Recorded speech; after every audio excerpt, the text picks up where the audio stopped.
Welcome back to the Doll World, everyone. So I don't know about you, but I am so ready for Halloween. I am feeling festive. I'm in that spooky mood. When I was thinking about what I would do for a video this week, I literally was thinking, let's do something Halloween. Funny, because as we all know, American Girl didn't release any Halloween costumes this year.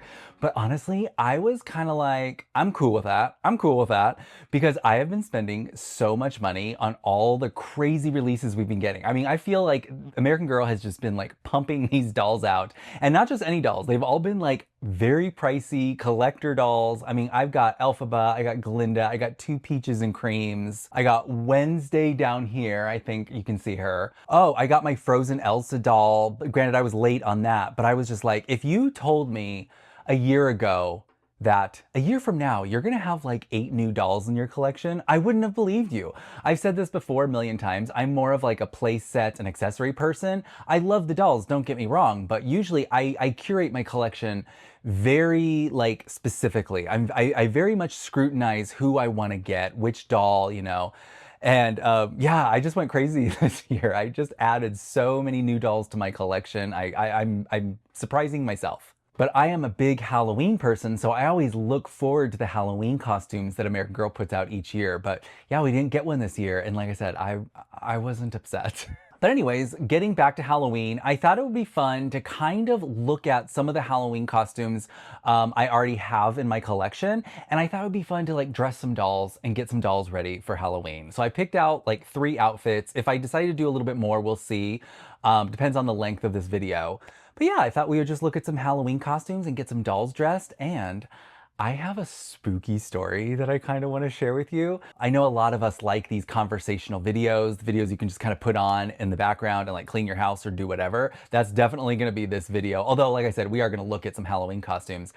But I have a personal story that I'm going to share today about the time I lived in a haunted house. So I thought it'd be fun to kind of talk about that and dress some dolls in their Halloween costumes. I will be honest with you, some parts of it can get a little creepy. So if you don't like, you know, scary story podcasts, stories about hauntings and ghosts, then maybe skip this video. But I think it is pretty interesting. I think you guys are gonna like it. But before we get to that, I do wanna do some house cleaning here on the channel. I wanna introduce you to my Felicity doll. And if you've been watching me for a while, you've seen her before, but let me go over the situation with her. I found this doll, I think it was at the beginning of this year. It wasn't that long ago. I found her at an antique shop. It was one of those big buildings where people just rent space and they just kind of like throw their collection together, and you really have to scrutinize because you never know what you're gonna find. Someone had her just kind of like buried on the bottom towards the back of a doll shelf, and she was kind of just like this, no clothes or anything, but she was dirty. So dirty. Her hair was so ratchet. It actually looks really nice now. But yeah, she was just sitting there hanging out, and the tag said she was an original Felicity. I'm not super great at just being able to look at a doll and spot and, you know her whole history and where she comes from. But I was like, yeah, that's Felicity. I can tell by the eyes, the hair. She does say pleasant company on the back of her neck. I don't know if you can see that. But I was like, you know, I watch so many videos where people like take a doll like this and restore her, and I've always wanted to try my hand at it. And so I just figured this opportunity is finally presenting itself. I'm gonna get her, take her home, and see if I can clean her up. So I got her home. I took some magic eraser to her limbs and her face. She cleaned up very, very nicely, I have to say. But her hair was awful. And so what I did was I wound up doing that thing where you wash the hair out with dish soap and just kind of brushed it out.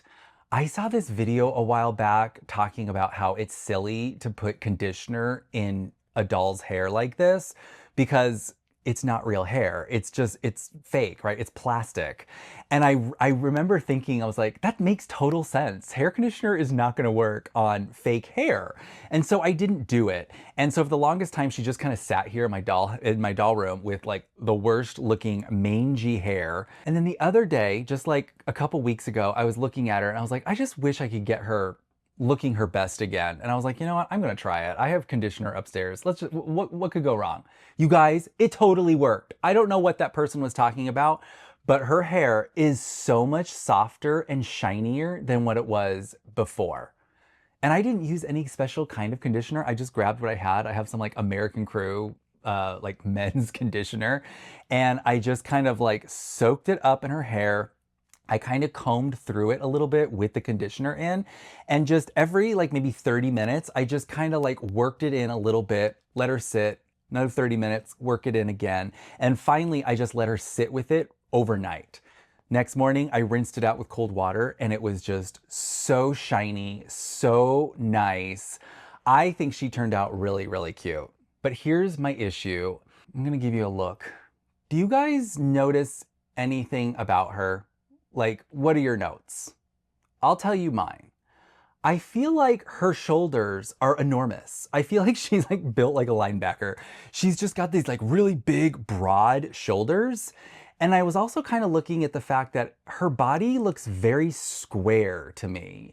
It's not as shapely as the other dolls I have. But the thing that really stuck out to me is just, I feel like her shoulders are just so, so big. So I was like, oh well, I mean, what are you gonna do, you know? So the other day I was like, I'm gonna put her in some clothes and she'll look really cute. You guys, I couldn't get anything to fit her. Everything is so tight on her. If you've seen her before, you've probably seen, I did have her in that Gap outfit that American Girl came out with not too long ago. And I hated the way she looked in it. I thought her neck looked really squat and it didn't compliment her. But the other day I tried to put her in a Harry Potter outfit. You guys, I couldn't even get the shirt buttoned. Like I was actually nervous that the button was just gonna go boing and just pop right off. She is so thick. And so I tried a few more outfits on her and just nothing was fitting on her. So then I was kind of thinking, I was like, you know what? I wonder if the previous owner maybe popped her head off, unstuffed her, did something with her, I don't know, and then maybe stuffed her back up, but then didn't do a very good job. I have seen numerous YouTube videos where people do that and they say that that is one of the most like time consuming, stressful parts and you really have to concentrate on what you're doing to get the stuffing back in. And then maybe to even like form it right. I don't know, but I'm wondering maybe they put too much back in. I don't know. I just know I feel like just visually looking at her, I feel like her shoulders look too broad and I can't get any clothes to fit her properly. So then, and I don't know why I didn't think about this, but the other day I was just like, why don't I send her to the doll hospital? I can send her in for a limb tightening and I'm sure they'll like take this out and like fix it all up and stuff. So that's what I decided to do. I went online and I filled out that little, like, the little drop down form or whatever it is. And I was just kind of like, I don't think any of her limbs need to actually be replaced, but she does need a tightening. And I'm curious. And I let a note saying like, I don't know if she has too much stuffing or what, but yeah. So I'm going to be sending her out to, well, they don't call it the hospital anymore. They call it like the doll care center, I think, right? But yeah, I think I'm going to do that. I'm interested to know your thoughts because I have heard people saying like, oh, you shouldn't do that with an original Pleasant Company doll because you may get parts that come back that aren't Pleasant Company. You guys, this isn't like my childhood doll. It's like a doll I just found on the shelf at an antique shop. I just kind of want to like bring her back to her former glory. So, and it's like, I kind of want to use it. I kind of want to test it out on her versus like any of my, my own.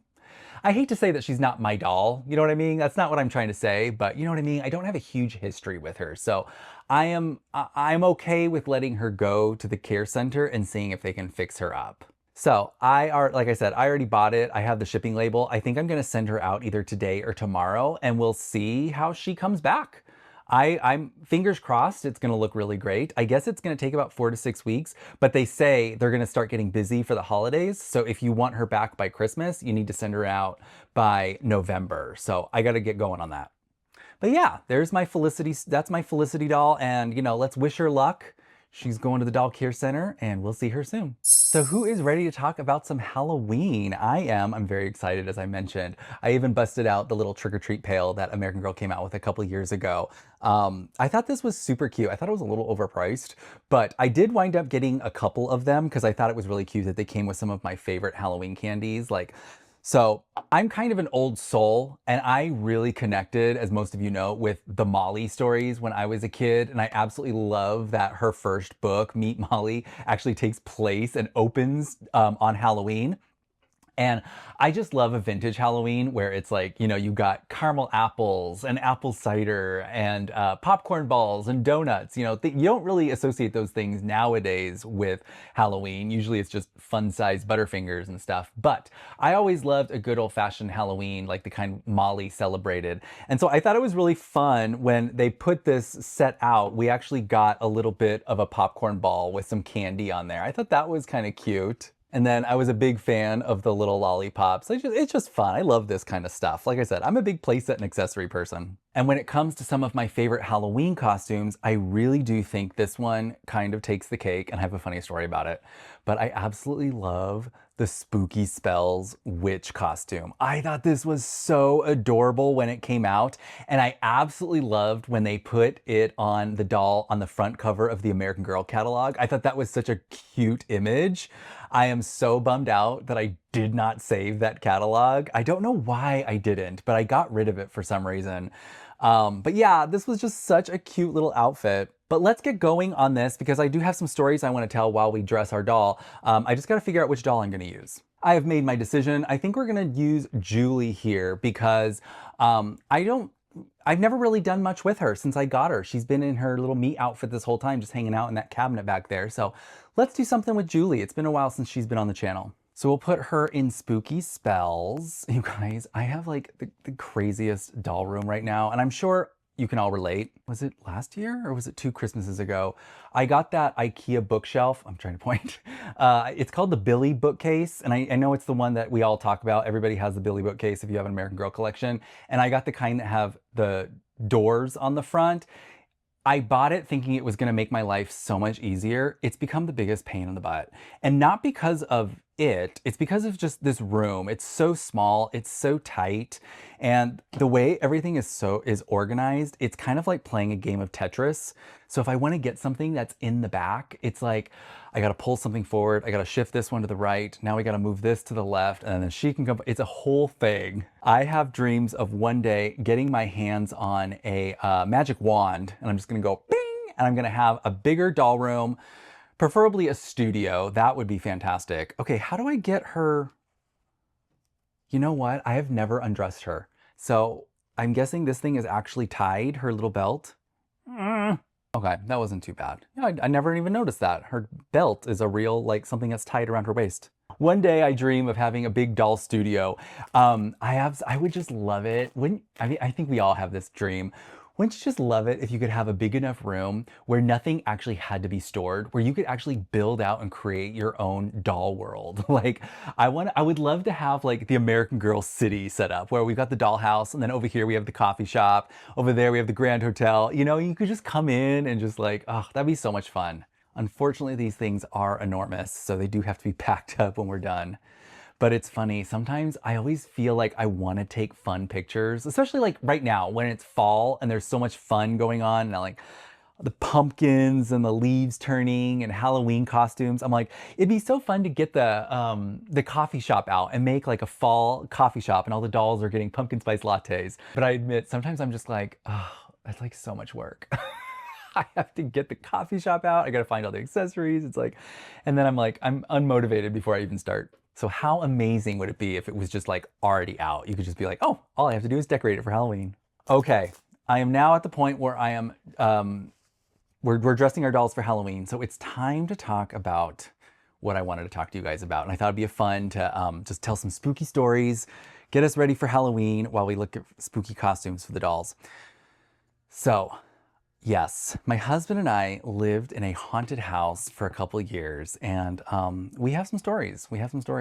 So what is this haunted house, you're probably asking? Well, let me tell you. The haunted house, believe it or not, is my parents' very first home.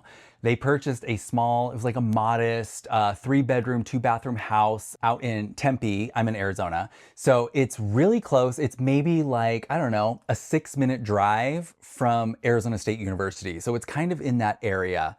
And they probably purchased it in the late 60s, early 70s. I want to say it was probably the late 60s. And they lived there and never had any issues, right? Never had any problems. So my parents lived there with their two sons, my older brothers, and also my parents were foster parents, so really good people. And they decided, they were like, we need to move because the house was already getting too small just with my two older brothers. So they wound up moving to a big 2-story house out in Mesa, which that was my childhood home. I never lived in their first house when I was a kid. But my parents decided to keep it and use it as a rental property. I do remember when I was little, from time to time, like when renters would leave the house, my parents would then have to go in and kind of like, repaint or redo whatever, fix the house up for the next renters. And I loved going over there. I absolutely did. I think it's because my parents made it kind of fun. We would like pack up and bring our coloring books and all that kind of stuff. We would get pizza and we would, they would buy us these big drinks and stuff, big sodas, what kid doesn't love pizza and soda? And we would just get to hang out in this house that like wasn't really ours. It was my parents' rental house, but for my little sister and I, it was kind of like, how like when you go to like a model home and it's kind of fun to just kind of like walk around and be like, what if I lived here? It was kind of like that. But yeah, my parents would rent this house out for many years to different people and never had an issue, really didn't. In fact, at one point, they rented it out to this couple that my parents would actually become friends with.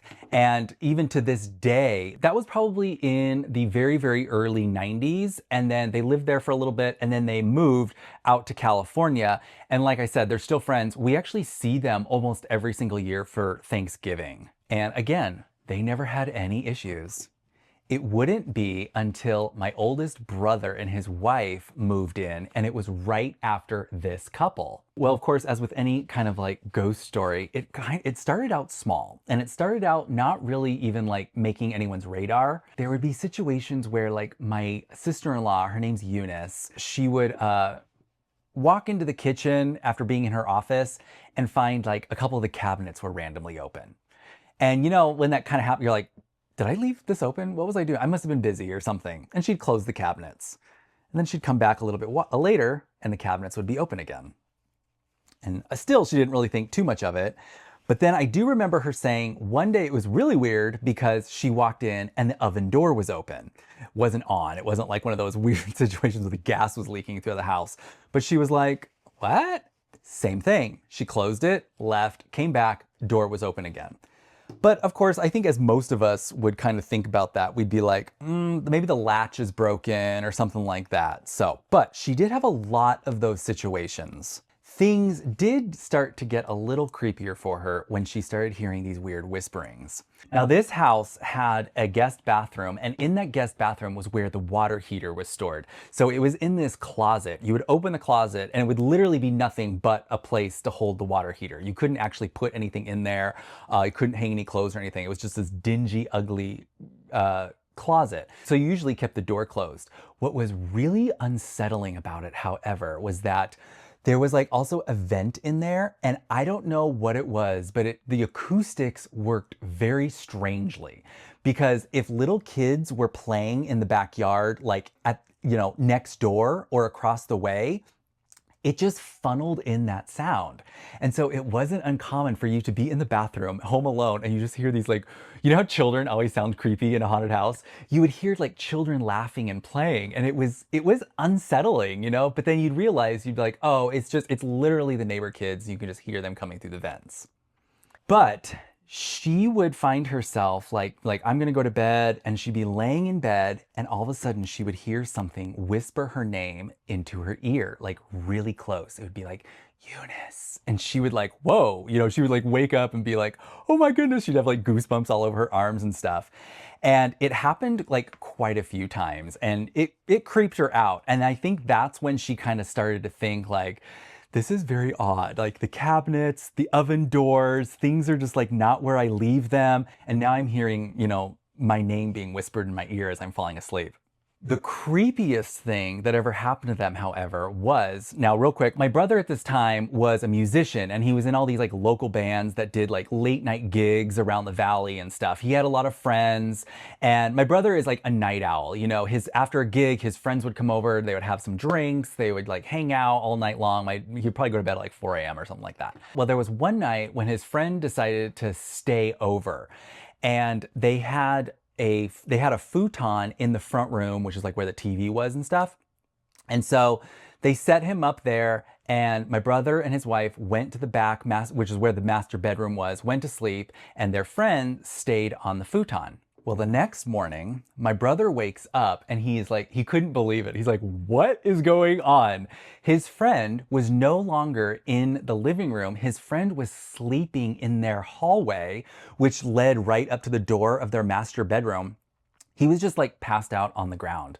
My brother was like, what is this? His friend would tell him, dude, something is weird in your house. And my brother is just like, what? You know? Apparently his friend woke up in the middle of the night and saw a figure standing right at the foot of the futon. And it terrified him, freaked him out. And he wound up usually I'd be like, I would just stay there and like put the covers over my eyes and just pray that it would go away. Apparently this guy, I mean, this is a big guy too. He's a friend. He's actually a guy who's still in my brother's life. They're still good friends, big guy. And mustered up the courage to be like, I'm getting out of here. And he just went closer to where my brother and his wife were sleeping. He's like, I'll just sleep on the floor, you know? He very much wanted to get out of that living room. And keep in mind, this was like early 90s, you know, long before we had smartphones and cell phones, you know, there was no Uber. So I think the guy didn't have his car there, because I feel like most of us, like if it happened to me, I would just have bolted right out of there. But I don't think he had anywhere to go. So he just slept as close to, you know, my brother. He wanted some like community. But I would find out years later, and my brother, for whatever reason, I feel like he's kind of tight-lipped about this stuff, but I would find out years later that something similar happened to my brother as well. He saw something that he couldn't explain and really creeped him out. And I think he did the whole thing where he like kind of like said like, hey, whatever's in here, I need you to leave. You're causing problems. You know, he was trying to like talk out loud to it. But here's where their story gets very strange. They had a little girl. She was probably about 2 or 3 while they were living there, maybe 4. It's my niece, and I don't think she would mind me giving her name. Her name's Kayla. But Kayla would start talking to her parents about her red friend. Now, also just to give you some context, my mom watched all the kids in the family. She was like a homemaker. And so they never had to pay for like daycare. You just take her over to grandma's. And I was still pretty young at that time. I was only in my early teens. So I was there. And so my niece Kayla was kind of like a little sister to me for a few years. And so she would come over and we'd be talking and she's like, my red friend. I did this with my red friend. And I'm like, what red friend? What are you talking about? And I would tell my sister-in-law, my brother, I'm like, who is this red friend? And they didn't know. They were like, I think she went to a birthday party and there was probably a little girl wearing a red dress or something. So she called, you know how kids will do that? She's like, it was my red friend. And so we didn't really chalk it up to like, oh, the spooky house at that time. And it wouldn't be until she started talking about this character named Mr. Apple. First of all, that's kind of a creepy name, right? But she eventually told her parents and us that there was a man who lived in her closet. And it was like, like, say no more. I've already got goosebumps. Okay, Alpha is like creeping me out right here over my shoulder as I tell you guys these stories. But she would talk about how this guy would live in her closet and she could see him like looking at her. Now, it didn't seem like it was mean or evil or really, really scary. It was just kind of like unusual, I guess, to her. And of course, as you can imagine, when she's telling us, you know, we're like creeped out. We're like, that's really strange. And I just very much remember her saying that. Now, to this day, my niece, who is in her 20s, who's in her later 20s now, she doesn't remember Red Friend. If I ever talk to her about that, she doesn't remember that, but she definitely remembers Mr. Apple. Again, just very strange, right? Something named Mr. Apple that lives in your closet. Okay. Mental note, never go to your house. But what's really interesting when it comes to my niece is that she has always been kind of sensitive to these kind of things. And to this day, she has like really terrible nightmares about things like that. And, Yeah, it was just like, I wouldn't put it outside the realm of possibility. I mean, they always say like kids can see things, dogs too, more than grown-ups and stuff. But yeah, she always just had these like weird visions and just like strange ideas when it came to like, if you asked her about like the house and what was going on and what she was seeing and stuff. But eventually they would move out of that house and they would get their own house out in Chandler and never really had any problems with that after the fact. But it always became this thing where it was like, oh my gosh, is the Tempe house haunted? There's been so many weird things while Marty and Eunice have been living there. And of course, like I said, the people that were there right before them, who my parents stayed in touch in, obviously it got brought up and they were like floored. They were like, what? Like we never had any issues, nothing. And so my parents were just kind of like scratching their head and they're like, oh, okay, well, let's repaint, get this place fixed up for the next renters. I don't know how many people would rent the house at that point after my brother and his wife left. But again, nothing really, we didn't really hear any further stories or kind of like, renters saying that there was a disturbance or anything like that. Okay, we ready for a dolly break? Julie is all set and ready for her spooky spells. Look at this. How cute is this? Like I said, one of my favorite costumes. It's just so cute. I love the color because as we all know, they actually did re-release this outfit, but it was then pink. And I'm just kind of like, oh, pink. I love this one. I think this one just looks really cute, really smart. I like the way it looks on her as well. It did also come with this black broom, which kind of completes it, her little accessory. I love the shine. I love the sparkle we get, especially with this, like it's kind of got like a little bit of like iridescence going on. I just really like it. I think it's really cute. Definitely one of my favorites. I like this one a lot. Oh, I gotta tell you the story. So this came out in like what, 2020, 2021. And I loved it. I thought it was so cute. And then I was like, I definitely want to have Courtney in this outfit because that was back when like American Girl still hadn't released the Crystal Star Shooter Halloween costume. So I wanted to get this outfit for my Courtney doll for my Halloween Spooktacular movie I made. And so when I went to go order it, it was sold out. And I was like, oh, you've got to be kidding me. I was like, not only do I desperately want this outfit, but I really want to use it for my movie as well.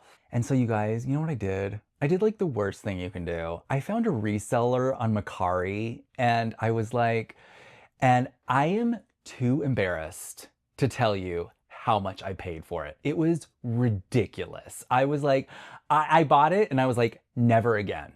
Never again am I gonna spend this much on a costume like on an American Girl outfit, especially considering it only like sold out not that long ago.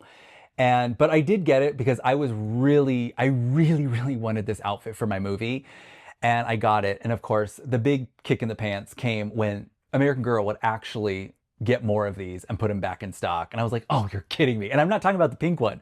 They actually brought this one back for a little bit. And I was like, I was so upset, but you live and you learn. And I did learn because I never did that ever again. But here she is. I think this is a really cute one.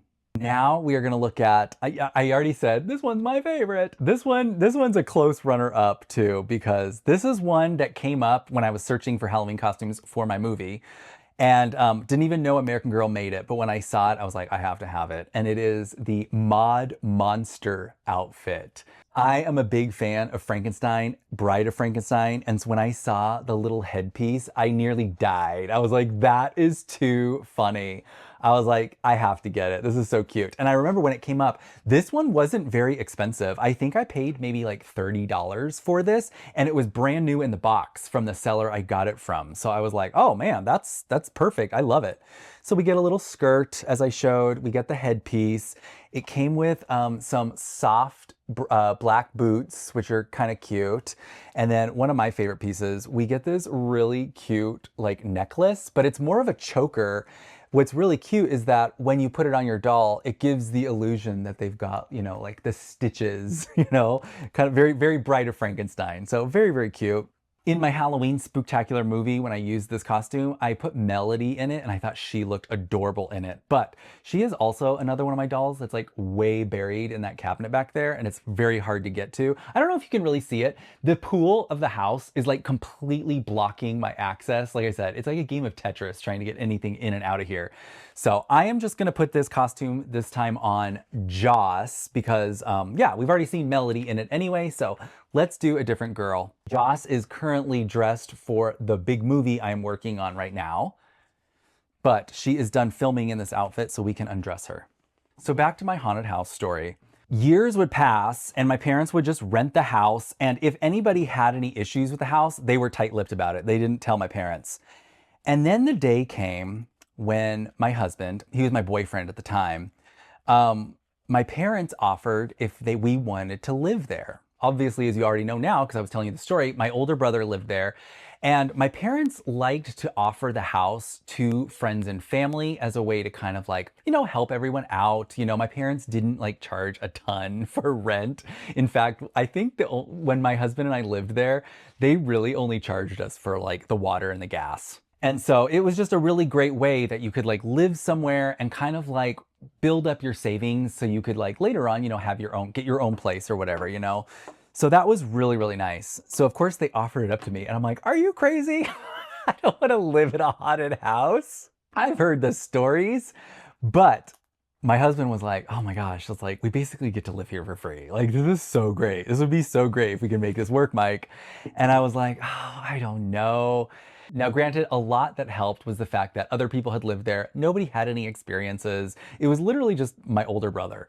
So I was like, okay. But then my parents were like, just so you know, we're renovating the house. Yes, my mom and dad were gonna completely redo the house. Not gut it, but like they wound up doing a huge overhaul on this place.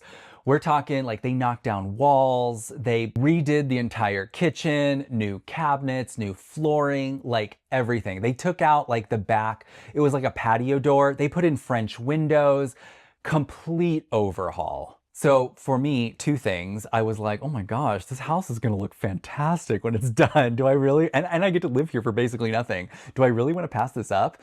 And then also I was kind of like, well, you know, with as much construction and destruction that they're doing, maybe the ghosts will just like go find somewhere else to haunt. So I was like, you know what? Let's do it.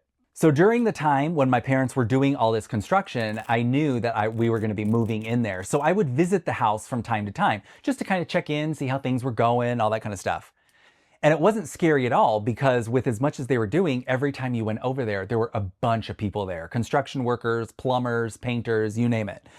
And so there was always just like a lot of good energy there, you know, you couldn't get scared there. But as we got closer to the place being finished and closer to our move-in date, that's when things started getting kind of weird. At this time, I worked at Starbucks and it was the Starbucks like close to ASU campus. So I was like right there. I could leave that house and be at work in like 5 minutes. It was great. I was like, wow, this is going to be amazing living here. And also, I worked the first shift at Starbucks, which if you didn't know, you have to be there at like 4 a.m. So I was definitely the kind of person who would like go to bed early, get up super early. My lunch break was at like 8 a.m. And so when I was done with my shift, it would be like 11:30 in the morning. So what I would do is I would leave work, I would leave that Starbucks and go over to the house and just kind of check in on how things were going and like, you know, seeing what was done that day. But as we were nearing completion, I would start going over to the house and there'd be no one there. You know, things were just like done. And so we were just waiting for those final little things that my mom and dad needed to do. So one day I'm over there and it's quiet and I'm already recognizing that creepy closet I told you guys about in that bathroom, right? Where it just made weird sounds, but you had to remember, it's like, just remember, it's picking up the sounds from the outside and it just sounds weird coming through. But it was a little unsettling, nonetheless. Well, one day I am there and I'm in the front room and I'm like admiring the beautiful French windows that my parents had put in. Just looking out, just, you know, just thinking like, wow, I'm gonna move in here one day and this is gonna be really nice. And all of a sudden, from above, there is this boom, boom, boom, boom, boom, boom, boom. And I'm just like, oh my God, like totally like shook me for a second. It sounded as if someone had been on the roof And they had started on one corner of the house and just ran in a diagonal pattern to the other side. And it was so clear to me that it was the sound of someone running with really heavy footsteps. I didn't even think ghost right at the beginning. I was like, oh my God, there's somebody on our house. As I mentioned, I'm staring out the French windows in their backyard, completely expecting to see someone jump down. Like it was so like, what's the word I'm looking for? It was so the situation that someone was running on my house. Maybe they were running from the police. I don't know. It wasn't a great area where this house was. And I literally threw caution to the wind. I probably shouldn't have done this in the event that there had been someone running from the police. But I immediately run out to the backyard because I wanted to see, I was like, someone was on my roof. I want to see who this person is. And I fully expected to see someone jump down or at least see someone like running away. You guys, there was nothing. I could not find anyone, anything, not even a trace that someone had actually been on my roof running. But you guys, it was, I want to say clear as a bell. Like it was loud. It was heavy footsteps running across the roof.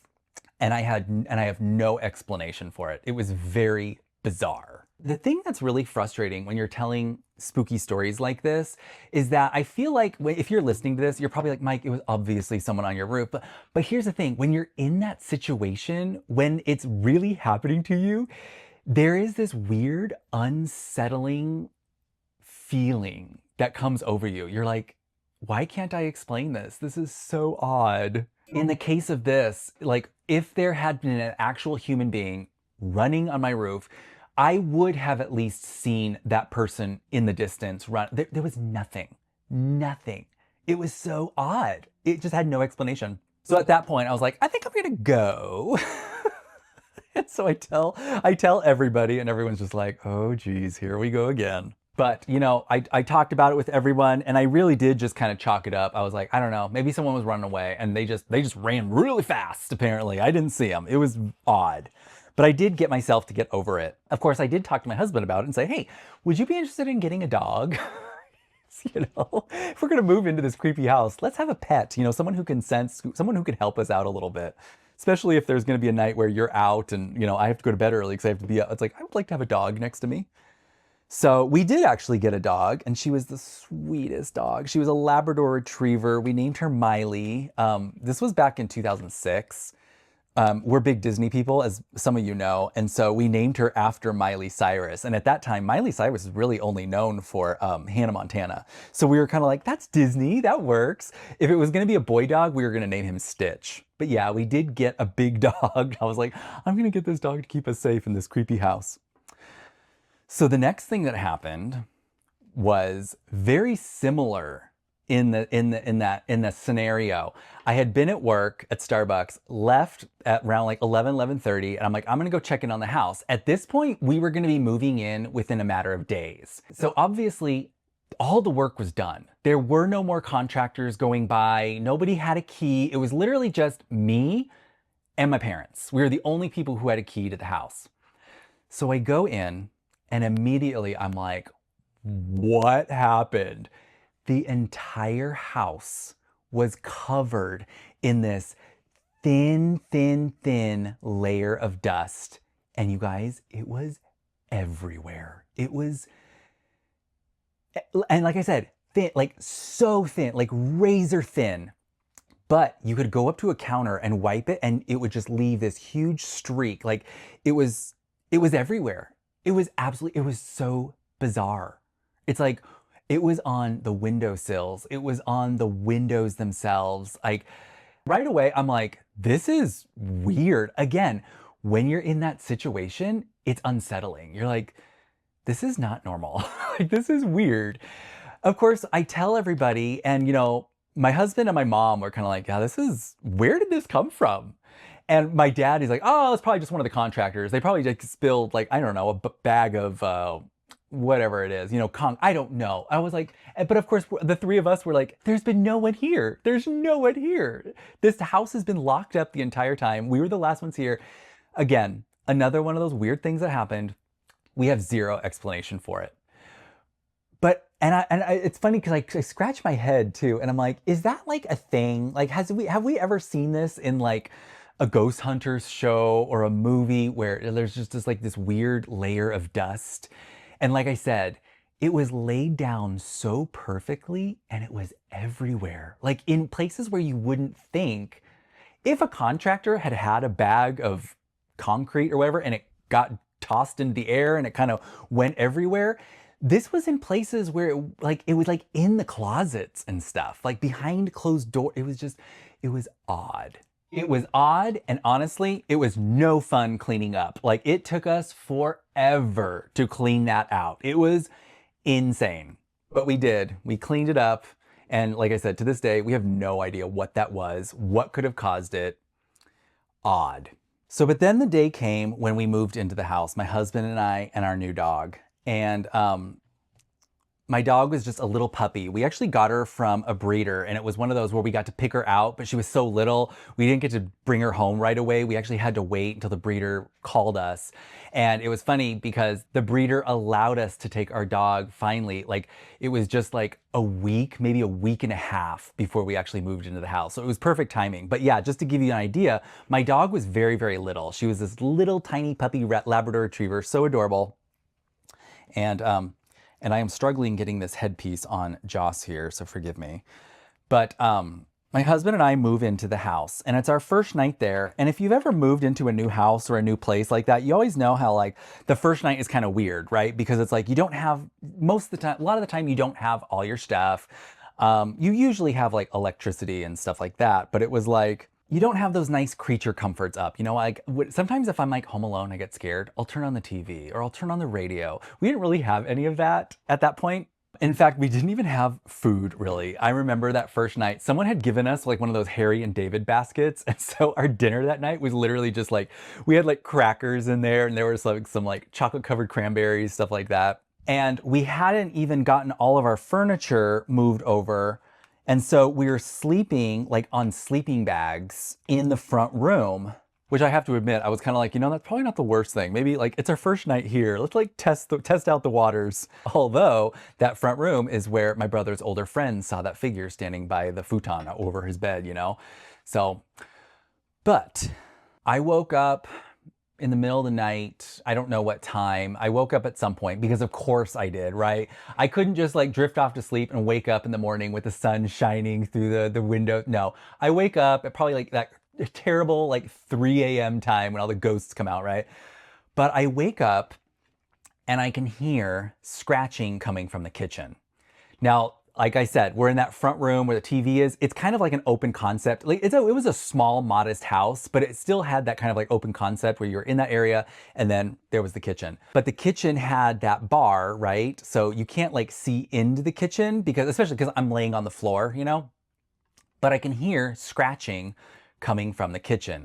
There was like nails scratching on the floor. Immediately, I'm like, what is Miley doing? Miley, come on, baby girl. I'm like, crap, did she get into that like basket? Did she get our Harry and David stuff? And I'm like, Miley, come on, baby girl. Miley. Nope. She's just, whatever is in that kitchen, she was like, I'm staying here. There is scratching. And I'm like, Miley, come on. I must have called her a dozen times. And the scratching, like I said, it was just like her little nails on the tile. Finally, I'm like, Miley, and I clap my hands really loud. I can't do it right now because of the microphone. But all of a sudden, two things happen. First, the scratching in the kitchen completely stops. The second thing that happened, Miley raised her head right next to me. Miley had been lying next to me asleep the entire time. I was covered in goosebumps. I'm like, because when I first woke up, you guys, I wasn't even scared because it was so, to me, the sound, it was so obvious. It was so loud. It was loud and it was obvious. It wasn't like a creepy small scratch. Like it was like, I'm making the dumbest face right now, but it's like, I was just like, my dog is in the kitchen. I can hear her nails on the tile. My dog is in the kitchen, probably eating my Harry and David basket. Nope, my dog had been right next to me the entire time. I didn't even notice. But when she raised her head, I had clapped my hands, woke her up, she raised her head, and whatever was making that scratching sound in the kitchen just completely stopped. I immediately wake up my husband. I'm like, oh my God. And of course, we're like lying on the floor, right? We have no way to like quickly turn on lights. We just have our cell phones. So I tell him what just happened, and he's like, what? He's like still half in his sleep. But we both get up, we have our flashlights on. I mean, it goes without saying, right? We found nothing. There was nothing in the kitchen. And it was like, what could have been? There was no mice, there was no mouse, there was no like rat or something. There was a cat didn't get in. There was no way it could have gotten in. To this day, we have no idea what it was. But there was a very obvious, odd scratching sound coming from the kitchen. And it was really weird. All right, let's take a little doll break. I got Joss. She is already ready in her mod monster outfit. How funny is this? This is so cute. This is, in my opinion, one of the most creative and clever pieces American Girl has really ever made when it comes to Halloween costumes. I think that was just such a cute little touch, such a great look for her. And again, as you can see, she's wearing the little choker, which just gives the impression that she's got, you know, the Frankenstein style stitching on her neck. Just so cute. I just love it. The only thing I'm not crazy about are the shoes. I don't like how they're like super soft, but a really, really cute look. I don't know if you can see it. It's really small, it's really faint, but she's got a little spider there and some spider web in the corner of her skirt. Just really cute. So I used this actually in my Halloween Spooktacular, my first movie, 2 times. Melody wore it for the interlude sequences where the kids are hanging out at the Halloween party in their costumes. This was her Halloween costume. But then I was also able to use it very cleverly and with some good, you know, editing. I used it as the wedding dress for when the girl with the green ribbon, you know, her head falls off at the end. During her wedding scene, I used this as her wedding dress, and I just kind of kept the shot tight so you could just see like the white bodice and the lacy trim or like the mesh arm sleeves. I thought it worked really, really well. By the way, that wasn't even my doll. If you saw that movie, that wasn't even my doll. That was my friend's doll. It was the Lindsay Bergman. Wasn't she like the first American Girl of today? Or no, she was like the first Girl of the Year. But yeah, so I was able to use that doll. I don't have her in my collection. When I was done filming, I gave it back. But this is a very, very cute outfit. I just love it. One of my favorites. I'm gonna put her there so she can hang out and we can really see her. Although I think she's out of focus, but whatever. So the next outfit I will do, I'm gonna dress a doll in this one. I thought this was super cute, the little pumpkin outfit. It wasn't my favorite when it first came out because I feel like it's kind of like generic. But it is really cute. I do love all the bling, all the little sparkle we get the hat and stuff. So I think I'm gonna put this on a doll. I have put this on Olivia in the past and she looks really cute in it. So I think I'm gonna put her back in it because she just rocks it really cute. So let's get her dressed. So there we are, the first night in our haunted house, and already we're having some issues. And you know, I don't know, sometimes maybe when you have something like that happens, you just kind of block it out. You know, I'm like, well, I've already moved in. There's no going back now, you know? What are we gonna do? And so we just kind of, like I said, I must have just, you know, I just like saddled forth. So naturally, every story I ever heard from my sister-in-law and my brother like came flooding back to me. I remember when we finally got settled in, all of her furniture was there. I would go to bed in the master bedroom, sleeping there, and I would always, you guys, to this day, I still, when I get in the covers, I put my covers up to my ear like this. I don't leave I'm weird. I don't leave my ear exposed because I always remember I do not want a ghost coming in one day and just whispering my name into my ear. I'm just like, oh, I would literally scream. So I would always think about that every night when I went to bed. I was like, okay, I'm gonna get in bed. Oh, so comfy. I'm a side sleeper, so I would bring the blanket over my head. I didn't want it over my face because I didn't want to breathe and it gets too hot, but I at least had to have my ear covered. But it would be a while before the next thing happened, and it really terrified me. As I mentioned, I worked early, very, very early at Starbucks, so I would go to bed super early. And it was funny because my husband kind of worked the opposite schedule. So I would be home alone when I would go to bed. And I remember, well, I mean, I had my dog, right? But there was one night I was home alone and I was going to make my dinner. I was going to make my dinner really quick and then go to bed. And I need to give you a little bit more context of the house because it's going to play into other stories going forward. As I mentioned, it was a small one-story, modest, three-bedroom, two-bedroom house. And what it was, when you walked in, there was like a front living room. And so then you would walk forward and there would be like the main TV room and the kitchen. And from there was this long hallway. It was the conduit from the central hub to where you would go to get to the bedrooms and the bathrooms. So this long, narrow hallway. And then at the very end of the hallway was a linen closet, just a simple door. You'd open the closet, there were shelves, you could put anything in there, really. Everyone, I think, always used it as a linen closet. But one night I was coming down that hallway from like my bedroom or something, and I turned right to go into our kitchen. Now we had like that long style, kind of like galley style kitchen.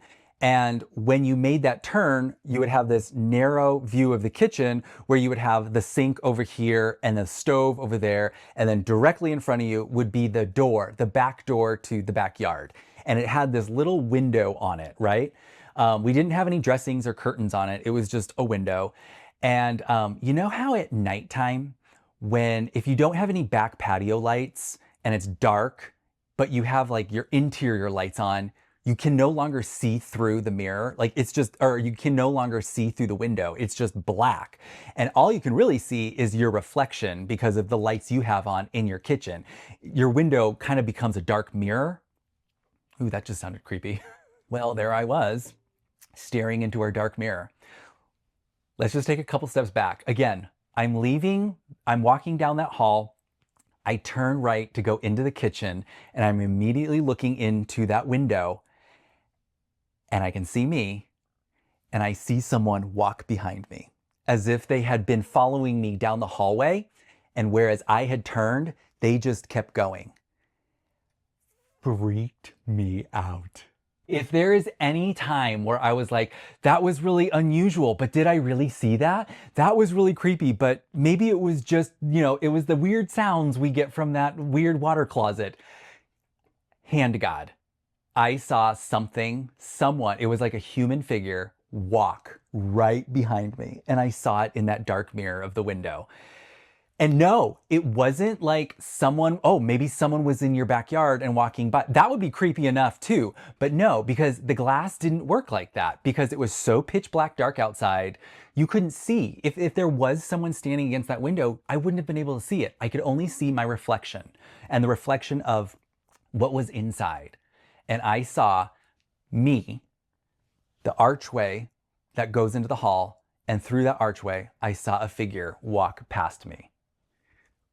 I get goosebumps just thinking about it now. This was probably like almost 20 years ago. So I immediately go outside. I'm like, I'm getting out of this house, right? I turn on the patio lights. I call my dog. We go into the backyard. Guys, if there had been someone in my backyard, that probably would have been less scary. At least I would have been able to explain that. So I call my husband and, he immediately thinks like I'm crazy, right? And I'm like, I saw something. You guys, he didn't want to take any chances. He called the cops. And I'm like, no, don't do that. Don't do that. He calls the cops. So I just hang out outside. I'm outside. I'm not in the house. Cop comes by, real nice guy. And I have to explain to him what I saw. Of course, I'm keeping the fact that like, oh, my house might be haunted. I keep that to myself. I just say, I felt like it seemed like I saw someone walk behind me.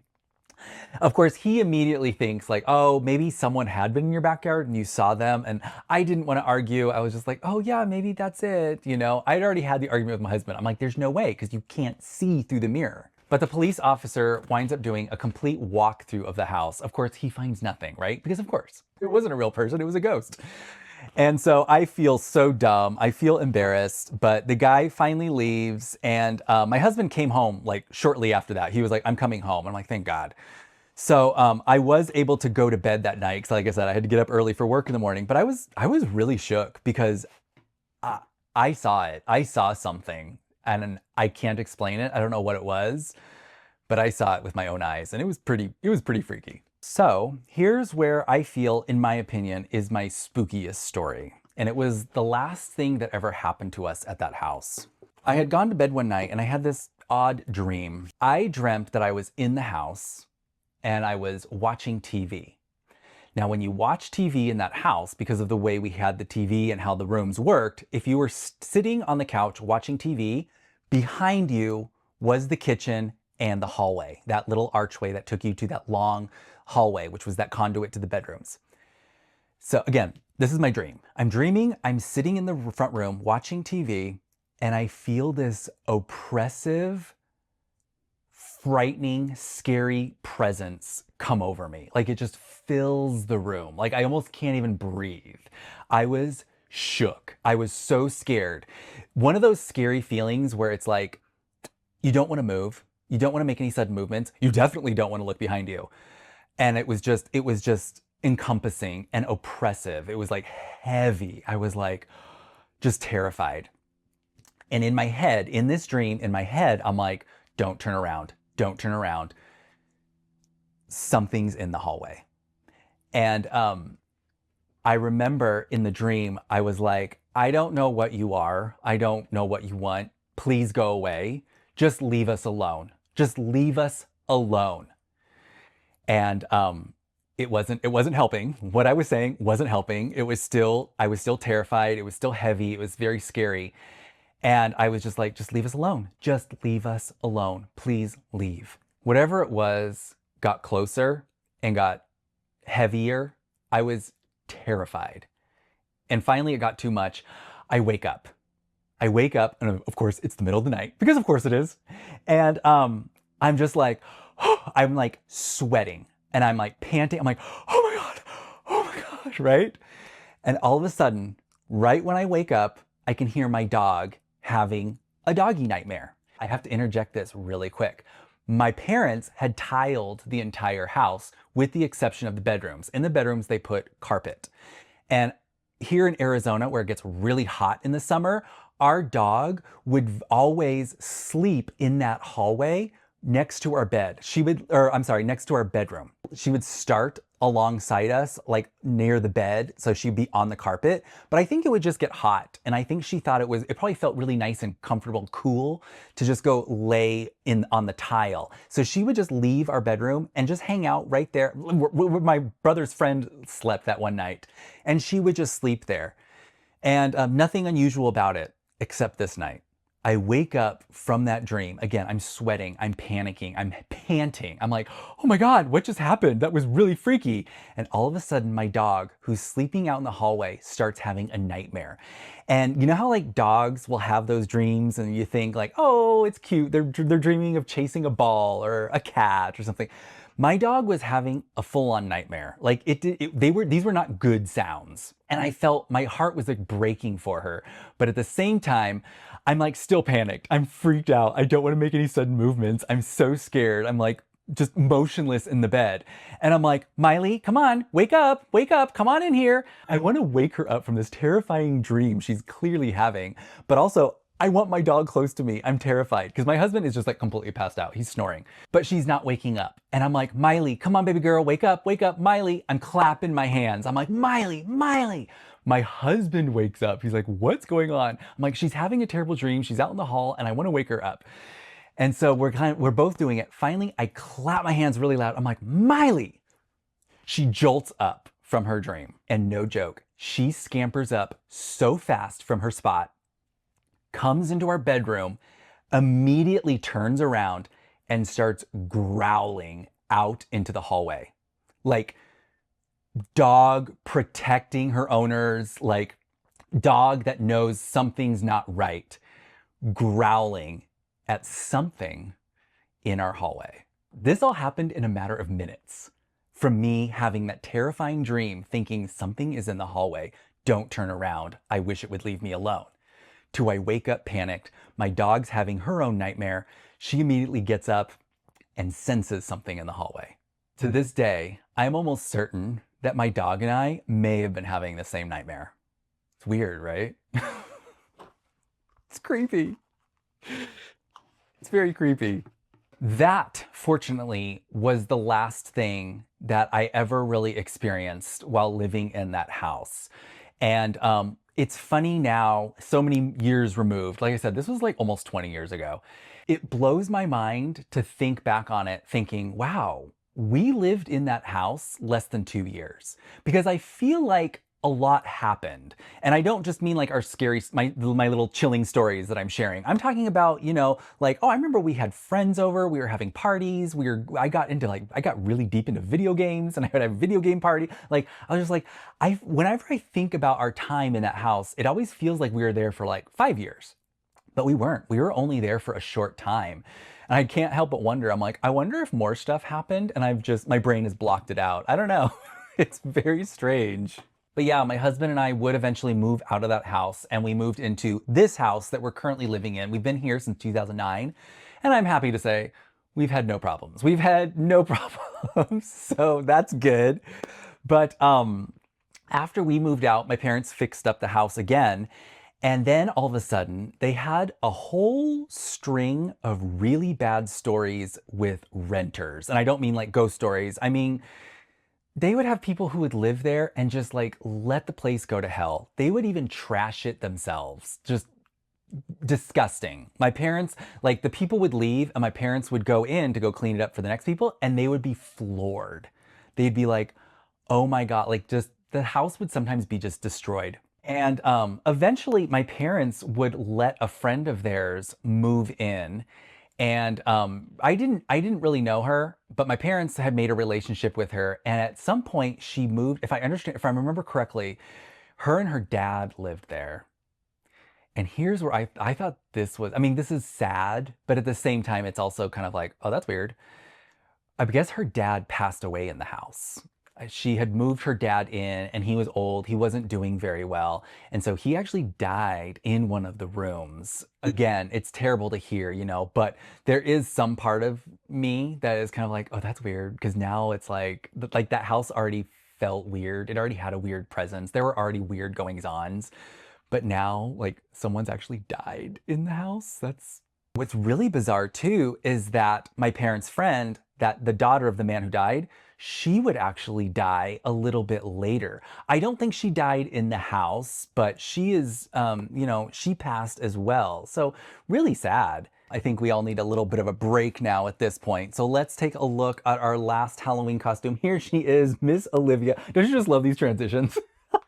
Here she is in her little pumpkin patch outfit. This is so cute. Like I said, when it first came out, I wasn't a huge fan, but I'm a sucker for Halloween. So I just thought it was really cute. I love all the little sequins she has on there. It's so cute. I love the little neckline. That's so cute.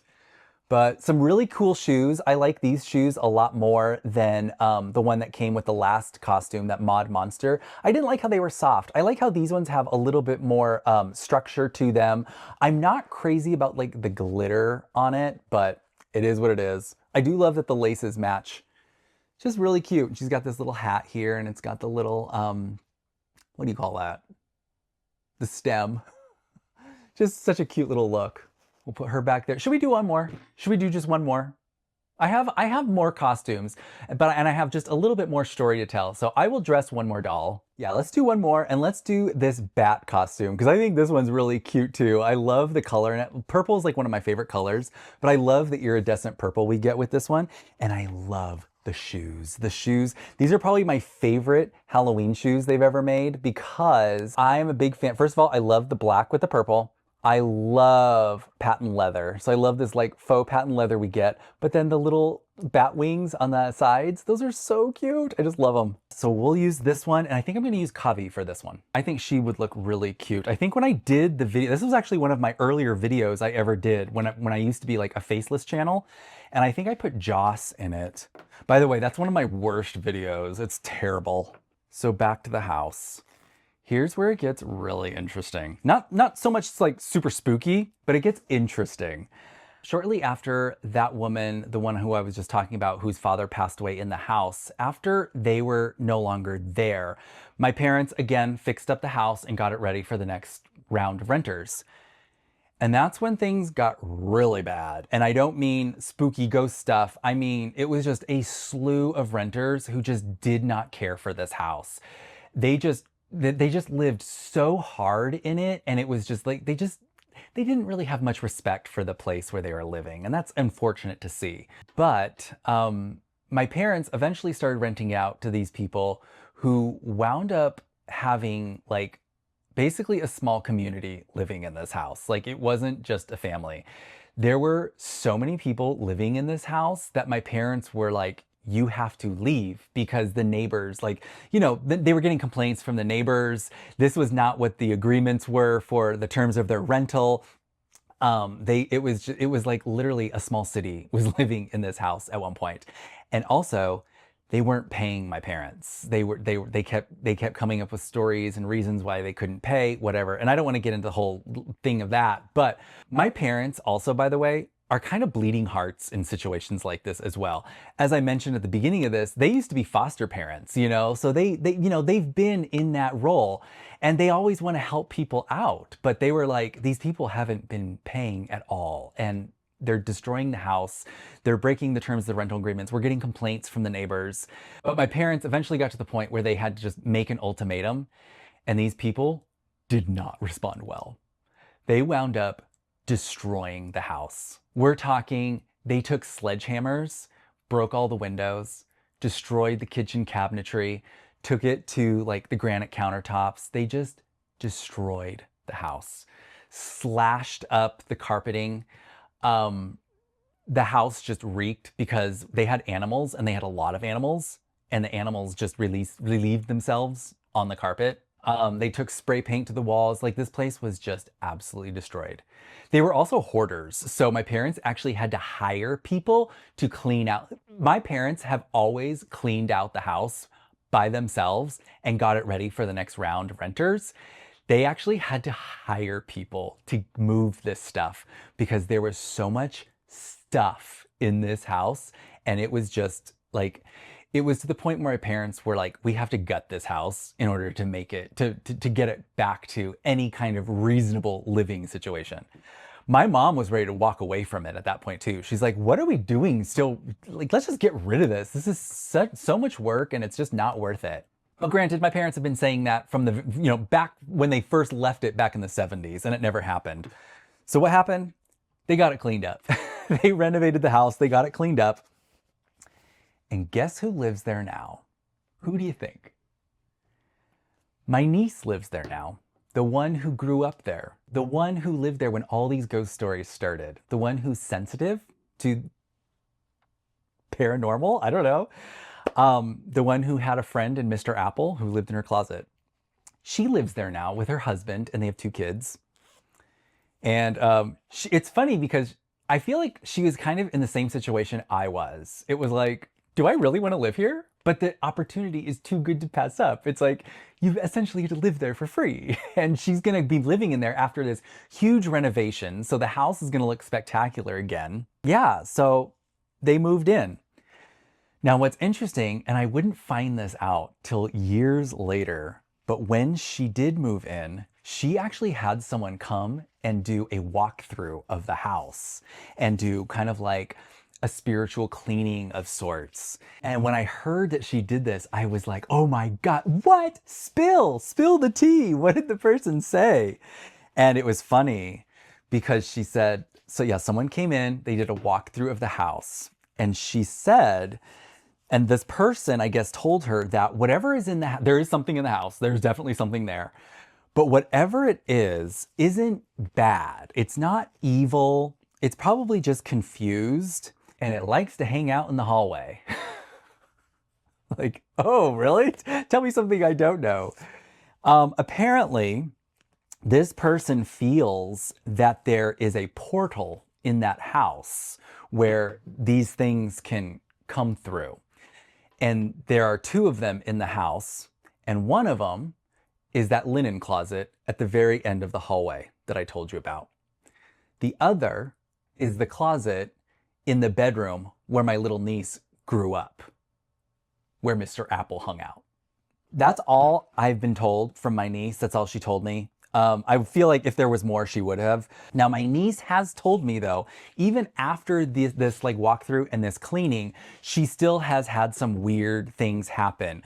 Her little boy has a set of walkie-talkies and they'll go on randomly by themselves, like while no one's at home, and she'll be home alone, and all of a sudden his walkie-talkies will be on and there'll be some weird things coming through, and she has turned it off and left only to then hear them back on while she's in the front room again. And so now, and then she just leaves it. She just waits till her husband comes home before she goes back there to turn them off again. But just weird things like that. I think she's heard some whisperings. I was actually just talking to my niece this morning, I was like, I want to make sure I have the details clear.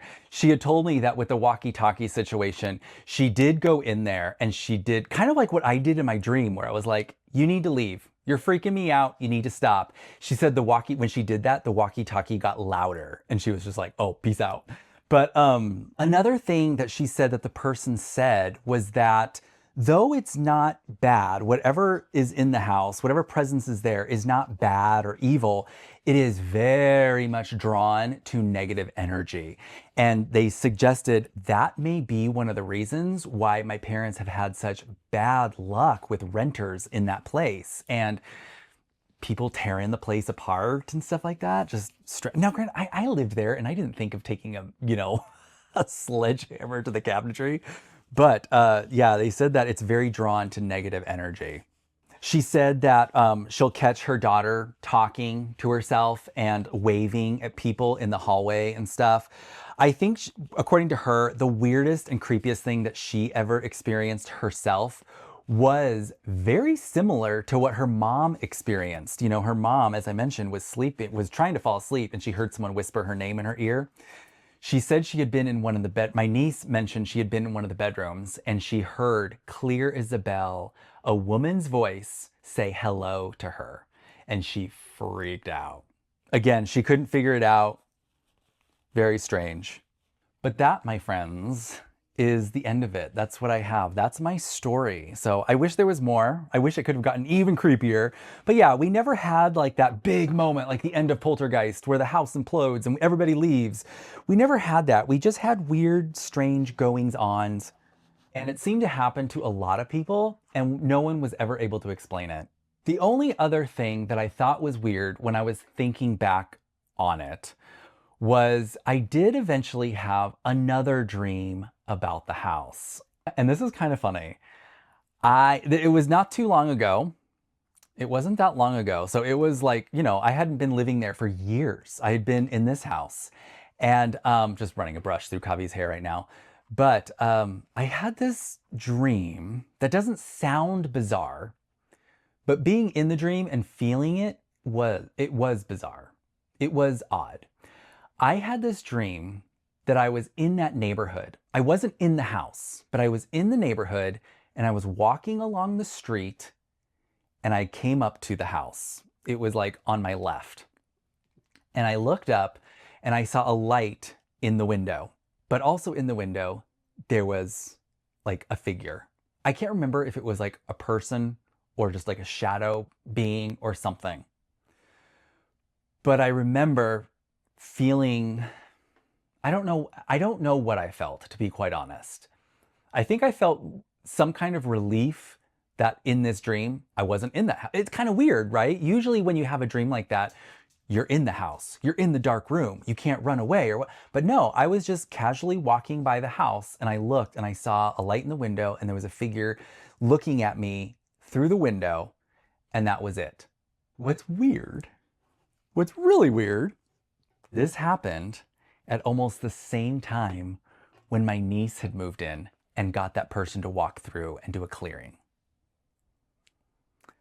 What that means, I have no idea. No clue. But as of this recording, that's all there is. That's my story.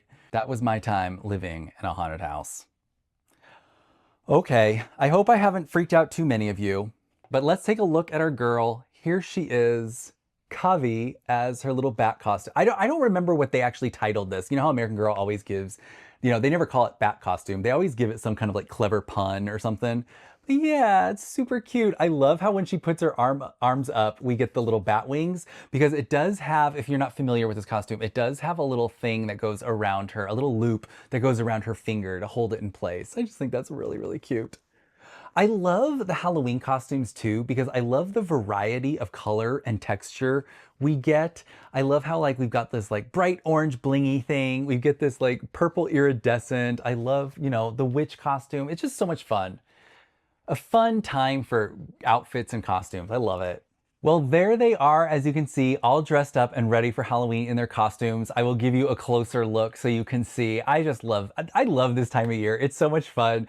I love horror movies. I love all things spooky and scary. When I was a kid, I would read those, you know, the scary stories to tell in the dark. I love that kind of stuff. Was it a little terrifying during that time when I was living in the house? Absolutely. But I feel like I got a lot of good stories out of it. And, you know, whenever we're somewhere and, you know, people are sharing their scary stories, I'm always like, oh, I got one too.